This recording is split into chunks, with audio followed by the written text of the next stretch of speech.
एक आदमी की डांड में अक्सर दर्द रहा करता था, इसीलिए वो क्या करता था, वो मेडिकल स्टोर पे जाता था, वहाँ से दवाई लेता था और खा लिया करता था।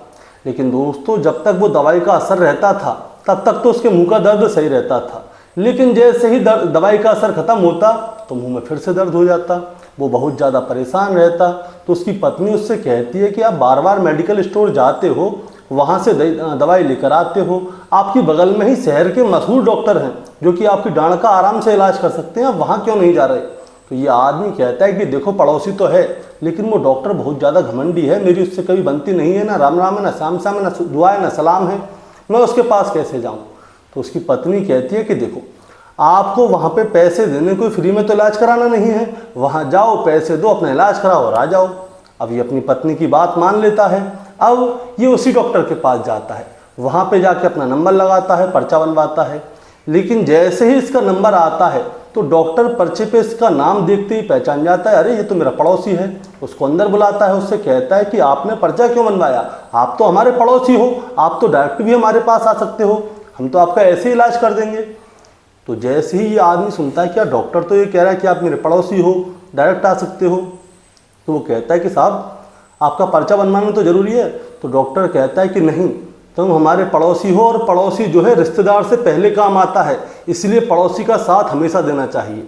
अब क्या होता है दोस्तों, वो डॉक्टर इस आदमी का इलाज बहुत अच्छी तरह से करता है और जो पर्चे में इस आदमी ने पैसे दिए थे उन पैसों को भी वापस करवा देता है। अब ये आदमी सोचता है कि देखो, मैं इस डॉक्टर के बारे में कितना गलत सोच रहा था और ये सब कुछ मेरा इलाज फ्री में कर रहा है। तो इन दोनों, ये डॉक्टर साहब से कहता है कि डॉक्टर साहब, आपने जिस तरह आज मेरी मदद की है, आपको कभी मेरी मदद की ज़रूरत पड़े तो आप मुझे ज़रूर याद कीजिएगा। तो डॉक्टर साहब कहते हैं कि देखो, पड़ोसी ही पड़ोसी के काम आता है, आज मैं तुम्हारी मदद कर रहा हूँ, कल तुम हमारी मदद कर देना, कोई दिक्कत नहीं। अब डॉक्टर और इसके बीच में बोलचाल शुरू हो जाती है। लेकिन कुछ दिन बाद क्या होता है दोस्तों, ये डॉक्टर जो है इस आदमी को अपने पास बुलाता है और इससे कहता है कि भाई, आज मुझे तुम्हारी मदद की ज़रूरत है, क्या तुम मेरे लिए मदद करोगे। तो ये आदमी कहता है कि क्यों नहीं करूँगा। तब ये डॉक्टर साहब कहते हैं कि मेरी मदद में तुम्हें एक हत्या करनी होगी। अब जैसे ही ये आदमी सुनता है कि हत्या करनी होगी, लेकिन वो अपनी बात से बंधा हुआ था, इसीलिए डॉक्टर साहब से कहता है कि डॉक्टर साहब, मैं आपके लिए एक नहीं 10 हत्याएँ कर सकता हूँ, बताओ आपको किसकी हत्या करवानी है। तब जाके दोस्तों एक हत्या होती है और बड़े ही क्रूर रूप से होती है। उस हत्या को करने के बाद उस बॉडी के 19 टुकड़े कर दिए जाते हैं और शहर में नहीं, आसपास के गांव में उस बॉडी के हिस्सों को बिखेर दिया जाता है। लेकिन दोस्तों, डॉक्टर और ये आदमी क्या सोचते हैं, ये पकड़े नहीं जाएंगे। लेकिन 4 दिन के अंदर ही पुलिस ने डॉक्टर और इस आदमी को पकड़ लिया। आखिर इस डॉक्टर ने किसकी हत्या करवाई होगी, क्यों करवाई होगी और इतने क्रूर रूप से क्यों करवाई, और ये पकड़े कैसे गए, आज की कहानी इसी के ऊपर है। दोस्तों, कहानी शुरू करूंगा उससे पहले मैं बस आपसे यही कहना चाहूँगा कि अगर आप मेरे चैनल पे नए हैं तो चैनल को जल्दी से सब्सक्राइब कर दीजिएगा, ताकि रोजाना रात को 8 बजे मैं आपके लिए एक सच्ची घटना की कहानी लेकर आ सकूँ।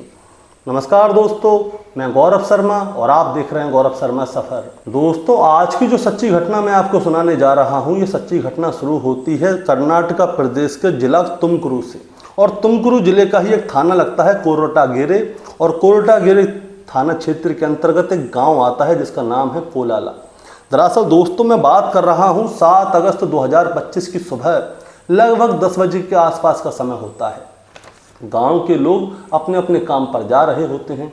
तभी गांव वाले देखते हैं कि एक कुत्ता आ रहा है और उस कुत्ते के मुंह में एक इंसान का हाथ है, और वो कुत्ता जो है एक सेफ जगह ढूंढ रहा होता है जहाँ पे जाके वो इस हाथ को आराम से जाके खा सके। लेकिन गांव वाले जैसे ही देखते हैं तो उस कुत्ते से उस हाथ को छुड़ाने की कोशिश करते हैं कि ऐसा ना हो उस हाथ को ये खा ले। लेकिन कुत्ता क्या करता है दोस्तों, वो गांव की ओर भागने लगता है और गली गली कूचे कूचे होके भागता है। अब जिस गली में होके ये कुत्ता गुजर रहा था तो लोगों की नज़र पड़ रही थी उस कुत्ते के ऊपर और इसके मुंह में जो हाथ था उसके ऊपर। अब गांव के लोग उस हाथ को इससे छुड़ाने की कोशिश करते हैं, लेकिन ये कुत्ता छोड़ता नहीं है। इसी बीच कोई क्या करता है दोस्तों, 112 नंबर पे कॉल कर देता है और वहाँ पे बताता है कि हमारे गांव में कुत्ता घूम रहा है जिसके मुंह में एक हाथ है और उस हाथ में अंगूठी भी है, चूड़ी भी है। उसे देखकर ऐसा लगता है कि ये हाथ किसी महिला का है। अब दोस्तों जैसे ही पुलिस वालों को ये खबर मिलती है तो पुलिस वाले भी सच्चाई को जानने के लिए गांव की ओर आते हैं, और जैसे ही वो गांव की ओर आते हैं उससे पहले ही होता क्या है दोस्तों, जो गांव वाले हैं उस कुत्ते के मुंह से उस हाथ को छुड़ा लेते हैं। अब पुलिस वाले वहाँ पे आके देखते हैं कि हाँ, गांव वालों की खबर बिल्कुल सही थी कि कुत्ते के मुंह में एक इंसान का हाथ था, और उसे देखकर ये लग रहा था कि वो हाथ किसी औरत का ही है, क्योंकि उसके हाथ में अंगूठी और चूड़ी साफ नजर आ रही थी।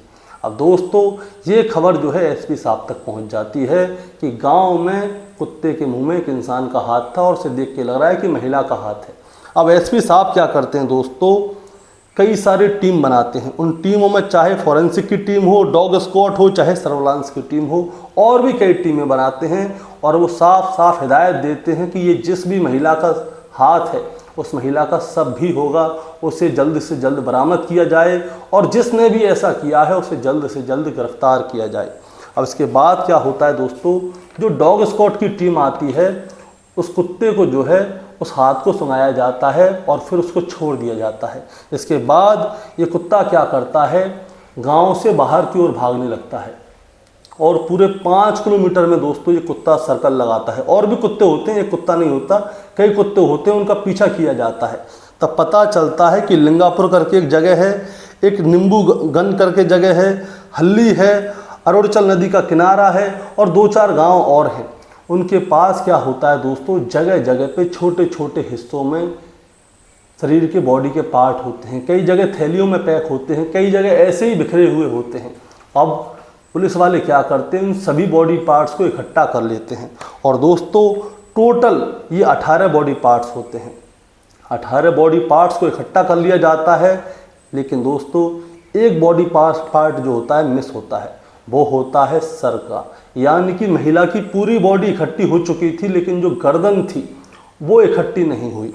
अब दोस्तों पुलिस वाले बड़े परेशान हो जाते हैं कि ये महिला कौन है। अब पुलिस वाले आसपास में जितने भी थाने होते हैं वहाँ से पूछताछ करते हैं कि यहाँ पे किसी महिला की कोई गुमशुदगी की रिपोर्ट आई या क्या हुआ, लेकिन दोस्तों कोई भी पता नहीं चलता।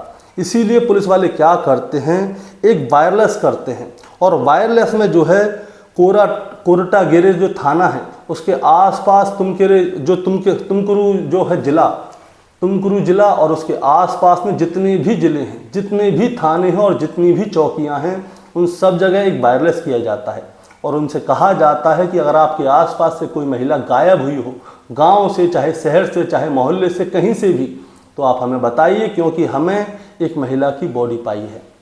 इतने में ही पता चलता है कि तुमकुरू जिले का ही एक थाना लगता है जिसका नाम है बेल्लावी, और बेल्लावी थाना क्षेत्र के अंतर्गत एक आदमी होता है जिसका नाम है बसुराज कारपेंटर है, यानी कि बढ़ईगिरी का काम करता है। वो 4 अगस्त 2025 की शाम को थाने पहुंचता है और बताता है कि मेरी पत्नी का नाम लक्ष्मी देवम्मा है, जो कि अपनी बेटी के घर गई थी 3 अगस्त 2025 की सुबह, लेकिन वो वापस नहीं आई। और हमने उसको फ़ोन भी किया, मैंने अपनी बेटी को फ़ोन करके पूछा कि तुम्हारी माँ अभी तक घर कैसे नहीं आई, वो तुम्हारे साथ रुकी हुई है क्या? तो मेरी बेटी ने मुझे बताया कि माँ तो यहाँ से चली गई, लेकिन माँ अभी तक आई नहीं है, और आई नहीं है तो मैंने दूसरे दिन तक इंतज़ार किया, क्या पता अपने किसी रिश्तेदारी में गई हो, क्योंकि उसका फ़ोन लग नहीं रहा है, लेकिन वो दूसरे दिन भी नहीं आई। इसीलिए मुझे थोड़ा डर लगा कि कहीं ऐसा ना हो कि मेरी पत्नी के साथ में कुछ गलत हो गया हो, इसीलिए मैं आपके पास आ गया हूँ। तो पुलिस वाले उससे कहते हैं कि हमें एक महिला की लाश मिली है, और उस महिला के जो है 18 टुकड़े, वो महिला की लाश जो है 18 टुकड़ों में पाई है। तुम्हें हमारे साथ चलना है और उस महिला की शिनाख्त करनी है, क्योंकि हमें उस महिला का सर नहीं पाया है। अब दोस्तों जैसे ही बसुराज ये वाली बात सुनता है कि एक महिला की लाश पाई है जो कि छोटे छोटे टुकड़ों में है, जिसकी बॉडी के 18 पार्ट पाए गए हैं, तो बसुराज के पैरों के नीचे से ज़मीन खिसक जाती है।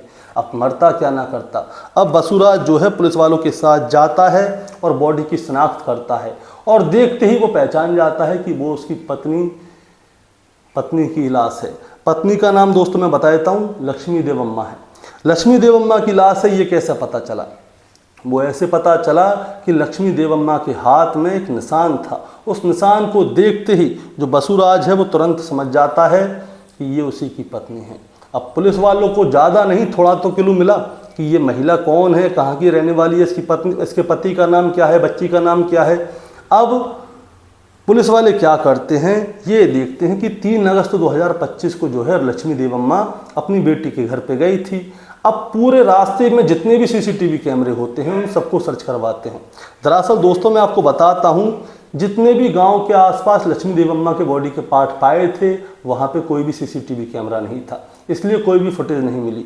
लेकिन अब बसुराज के घर से लेकर इसकी बेटी के घर तक जितने भी सीसीटीवी कैमरे थे उन सभी को पुलिस छान मारती है, तो पता चलता है 3 अगस्त 2025 की दोपहर में ही क्या होता है, हनुमंतपुरा करके एक एरिया है, वहाँ पे एक कार आती है ब्रेजा, वो अचानक से आती है और अचानक से ही वापस लौट जाती है। दरअसल बहुत सारी गाड़ियाँ आई थीं, लेकिन इस ब्रेजा को देख के कुछ अजीब सा लग रहा था, क्योंकि ये ब्रेजा जो है कुछ अलग ही तरह से मॉडिफाइड थी, जो कि दूर से देखने से पता चल जाएगी कि हाँ ये कार उसकी है। अब पुलिस वाले क्या करते हैं, उस ब्रेजा कार के बारे में जानकारी लेते हैं और उसका जो नंबर होता है उसको सर्विलांस पे डालते हैं कि ये नंबर किसका है, आरटीओ से जानकारी लेते हैं। तो पता चलता है चाहे आगे की प्लेट हो चाहे पीछे की प्लेट हो, दोनों तरफ जो नंबर लिखा हुआ था वो नकली था, यानी कि असली नंबर नहीं था। इसीलिए पुलिस वालों को उसी कार के ऊपर हो जाता है शक कि हो ना हो ब्रेजा कार में जो भी बैठा था उसी ने इस महिला की हत्या की है। अब क्या होता है दोस्तों, इस ब्रेजा कार के बारे में जानकारी ली जाती है और ब्रेजा कार कुछ इस तरह से मॉडिफाइड थी कि गांव में सब लोग जानते थे कि ये कार उसकी है। उस कार का फोटो दिखाया जाता है लोगों को तो तुरंत बता देते हैं कि एक आदमी है जो कि तुमकुरू जिले के ही दुर्ग उर्दू गेरे का रहने वाला है, ये कार उसी की है जिसका नाम है सतीश। अब पुलिस वाले क्या करते हैं, सतीश के पास जाते हैं तो पता चलता है सतीश जो है एक किसान है। अब पुलिस वाले उससे पूछते हैं कि बताओ ये कार तुम्हारी है या नहीं, तो वो साफ मना कर देता है ये कार मेरी नहीं है। तो पुलिस वाले कहते हैं तुम्हारी कार नहीं है तो तुम्हारे घर में खड़ी है वो क्या है, क्योंकि कार जो है घर के अंदर ही खड़ी हुई थी, बस नंबर मैच नहीं हो रहा था। तो पुलिस वाले कहते हैं कि ऐसा है तुम ऐसी ही मॉडिफाई करी हुई कार हमें बता दो जो तुम्हारी ना हो। लेकिन दोस्तों सतीश जो है हड़बड़ा जाता है और पुलिस वालों को उसके ऊपर हो जाता है शक, और जब शक होता है तब पुलिस वाले जो हैं सतीश के साथ शक्ति बरतना शुरू कर देते हैं। और जैसे ही वो शक्ति बरतना शुरू करते हैं तो सतीश जो है अपनी पूरी कहानी सुनाता है शुरू से लेकर आखिर तक की। वो बताता है कि आज से लगभग 6 महीने पहले की बात है, तुमकुरू जिले के ही एक मशहूर डॉक्टर हैं जिनका नाम है रामचंद्र अप्पा, जिनकी उम्र है 47 साल। दोस्तों वो बताता है कि ये मैंने कार जो है रामचंद्र अप्पा को दी थी, आप उनसे जाके बात कीजिए, मुझे नहीं पता क्योंकि 6 महीने पहले मैं उनके पास गया था तो उनसे मेरी दोस्ती हो गई तो मैंने उन्होंने मेरे से कार मांगी। अब वो उससे पूछते हैं कि अब तुम सही बताओ उस दिन तुम उस कार में थे या नहीं, क्योंकि उसने पहले तो डॉक्टर के ऊपर इल्ज़ाम लगा दिया। लेकिन जब वो बताता है कि आज से 6 महीने पहले मेरी डांड में दर्द था, मैं डॉक्टर साहब के पास गया, डॉक्टर साहब ने मेरा इलाज फ्री में किया, उसके बाद मेरी उनसे दोस्ती हुई, दोस्ती के बाद उन्होंने बताया कि तुम्हें एक महिला की हत्या करनी होगी। वो महिला कौन थी कौन नहीं थी मुझे नहीं पता, मैं उनके साथ शामिल था। अब ये रामचंद्र डॉक्टर के बारे में जानकारी ली जाती है कि रामचंद्र डॉक्टर कहाँ हैं और इनका सतीश से कोई लेना देना है या नहीं, या सतीश इनको वैसे ही फंसा रहा है। क्योंकि डॉक्टर साहब की अब सर्विलांस निकाली जाती है, कॉल डिटेल निकाली जाती है, तो पता चलता है कि डॉक्टर साहब जो है सतीश के संपर्क में थे। और ये महिला कौन है इससे जानकारी निकाली जाती है कि इस महिला से क्या लेना था डॉक्टर साहब का जो इसकी हत्या करवाने की सोचेंगे। तो दोस्तों पता चलता है कि डॉक्टर साहब की जो है 2 शादी हुई थी। पहली पत्नी से जो है इनका तलाक हो चुका था और जो दूसरी पत्नी थी वो इसी महिला की यानी कि लक्ष्मी देवम्मा की बेटी थी, जिसका नाम था तेजस्वी, जिसकी उम्र है 22 साल और डॉक्टर की उम्र है 47 साल। अब डॉक्टर साहब को ढूंढा जाता है कि डॉक्टर साहब कहाँ हैं, तो पता चलता है कि डॉक्टर साहब जो हैं धर्मस्थला गए हुए हैं दर्शन करने। अब पुलिस वालों की एक टीम जो है धर्मस्थला पहुंच जाती है और एक टीम जो होती है तुमकुरू गांव में ही या जिले में ही होती है। अब इनको ढूंढा जाता है और जो डॉक्टर साहब हैं अब उनके सीडीआर निकाले जाते हैं, सतीश का सीडीआर निकाला जाता है और इन दोनों के सीडीआरों को मैच किया जाता है कि और किसी के संपर्क में ये दोनों है या नहीं। तब पता चलता है कि जो सतीश का चचेरा भाई है वो भी इसके संपर्क में है। पुलिस क्या करती है, डॉक्टर को, सतीश को और इसके भाई को गिरफ्तार कर लेती है। मैं आपको बताता हूँ। डॉक्टर जो है धर्मस्थला गया था तो उसको 11 अगस्त 2025 को ही गिरफ्तार कर लिया गया था। अब इन तीनों को बिठाया जाता है और सबसे पहले जो है डॉक्टर साहब से पूछा जाता है कि बताओ, आपने अपनी सास लक्ष्मी देवम्मा की हत्या क्यों की और क्यों करवाई, क्योंकि ये दोनों भी तुम्हारे साथ थे और इन लोगों ने अपना जुल्म जो है कबूल कर लिया है। अब तुम्हारी बारी है, सही सही बताओ, नहीं तो तुम्हारे साथ भी सख्ती बरती जाएगी। अब जैसे ही सख्ती का नाम आता है तो डॉक्टर साहब तोते की तरह बोलने लगते हैं। वो बताते हैं कि मेरी शादी जब हुई थी मेरी दूसरी पत्नी तेजस्वी से, तब मुझे उसके बाद पता चला कि मेरी जो सास है उसका कैरेक्टर बहुत ज़्यादा ख़राब है और उसके कई सारे मर्दों से जो है संबंध हैं, दोस्ती है, मित्रता है और ना जाने क्या क्या है। और जो मेरी सास है वो मेरे घर में घुसती थी, मेरी पत्नी से बहुत सारी बातें करती थी, बेमतलब मेरे घर में घुसती थी और मुझे लगता था कि मेरी सास कहीं ऐसा ना हो भविष्य में मेरी पत्नी को भी गलत कर दे। यानी कि जो उसकी पत्नी तेजस्वी है वो उसको बिगाड़ रही थी डॉक्टर के हिसाब से, और वो बिना वजह ही उसके घर में बार बार घुसती थी, यानी कि डॉक्टर के घर में इंटरफियर करती रहती थी। और ये वाली बात डॉक्टर रामचंद्र को बिल्कुल भी पसंद नहीं थी, इसीलिए वो 6 महीने से ही प्लान बना रहा था। और जब वो प्लान बना रहा था तो इसी बीच में सतीश आ जाता है उसके पास। अब सतीश आ जाता है तो वो सतीश से कहता है कि तुम्हें मेरी सास की हत्या करनी होगी। सतीश जो कि डॉक्टर के कर्जे के नीचे दबा हुआ था, क्योंकि डॉक्टर ने एक बार उसकी मदद जो कर दी थी डांड का दर्द सही करके, तो सतीश और उसकी दोस्ती हो गई थी। तो सतीश कहता है डॉक्टर साहब 1 क्या 10 खून कर दूं मैं आपके लिए। अब डॉक्टर साहब क्या करते हैं, 6 महीनों से क्राइम के सीरियल देखते हैं, फिल्म देखते हैं कि कैसे सास को मारा जाए और कैसे बचा जाए। इसके बाद क्या होता है, सतीश का भाई होता है किरण, सतीश जो है अपने भाई किरण को भी इसमें शामिल कर लेता है और बात तय होती है 4-4 लाख रुपए से। यानी कि किरण और सतीश को 4-4 लाख रुपए मिलेंगे और 50-50 हज़ार रुपये जो है इनको एडवांस में मिल चुका था। अब बस तारीख तय करनी थी कि किस तारीख को ये अपनी सास को मारेगा, यानी कि लक्ष्मी देवम्मा को मारेगा। तारीख होती है 3 अगस्त 2025। 3 अगस्त 2025 को क्या होता है, जो लक्ष्मी देवम्मा है वो अपनी बेटी तेजस्वी से मिलने आती है, यानी कि डॉक्टर की पत्नी से मिलने आती है। जितनी देर तक वो घर पे रुकती है। उसके बाद में जब लक्ष्मी देवम्मा अपने घर पे वापस जा रही होती है तभी डॉक्टर साहब जो है उसके सामने अपनी ब्रेजा कार लगा देते हैं, जो कि सही मायने में सतीश की कार थी। और वो अपनी सास से कहते हैं कि आप पैदल पैदल कहाँ जा रही हो, आगे से ऑटो करोगी फिर रिक्शा करोगी, मैं आपको सीधे घर पे छोड़ दूंगा। अब सास भी खुश हो जाती है, इसीलिए वो क्या करती है, कार के अंदर बैठ जाती है। ड्राइविंग सीट पे होता है डॉक्टर रामचंद्र, कंडक्टर वाली सीट पे होती है उसकी सास लक्ष्मी देवम्मा और उसके पीछे सतीश और उसका चचेरा भाई किरण जो है पीछे वाली सीट पर बैठे होते हैं। और अब डॉक्टर साहब जैसे ही कार को आगे बढ़ाते हैं, थोड़ी ही देर बाद जो सतीश और उसका चचेरा भाई किरण है वो लक्ष्मी देवम्मा की साड़ी पकड़ते हैं और उससे ही कार के अंदर लक्ष्मी देवम्मा का गला घोंट देते हैं और उसकी हत्या कर देते हैं। हत्या करने के बाद 3 अगस्त 2025 को ही ये लोग क्या करते हैं, उसकी लाश को किसी नदी में फेंकने के लिए लेके जाते हैं। तभी हनुमंतपुरा जो इलाका था वहाँ से सीसीटीवी कैमरे में जो कार आई थी वहाँ से होकर जा रहे होते हैं और ये सोचते हैं कि अगर हमने इसको नदी में फेंक दिया तो 2-4 दिन बाद ये लाश फूल कर ऊपर आ जाएगी और हम पकड़ लिए जाएंगे। हमने इसको ऐसे ऐसे उधर ही कहीं पे फेंक दिया तब भी हम पकड़े जाएंगे, अब करें तो क्या करें। तभी सतीश जो है वो डॉक्टर साहब से कहता है कि डॉक्टर साहब ऐसा करते हैं कि आपकी सास के शरीर के छोटे छोटे टुकड़े कर देते हैं और जगह जगह पे बिखेर देते हैं, ना रहेगा बांस ना बजेगी बांसुरी। अब डॉक्टर साहब भी तैयार हो जाते हैं। इसके बाद ये लोग क्या करते हैं, कार को घुमाते हैं फार्म हाउस की तरफ और फार्म हाउस पे जाकर ये बाजार से जो ऑपरेशन का सामान होता है वो खरीदते हैं, क्योंकि डॉक्टर साहब को जो है डॉक्टरी का बहुत अच्छा अनुभव था, इसीलिए डॉक्टर साहब खाली जॉइंट वाली जो जगह थी वहाँ से तोड़ रहे थे, वहीं से काट रहे थे। उसके बाद छोटे छोटे टुकड़े किए जाते हैं, पॉलीथिन में पैक किए जाते हैं और 4 अगस्त 2025 को जितने गांव थे आसपास के एरिया वहाँ जाके उसको बिखेर दिया जाता है।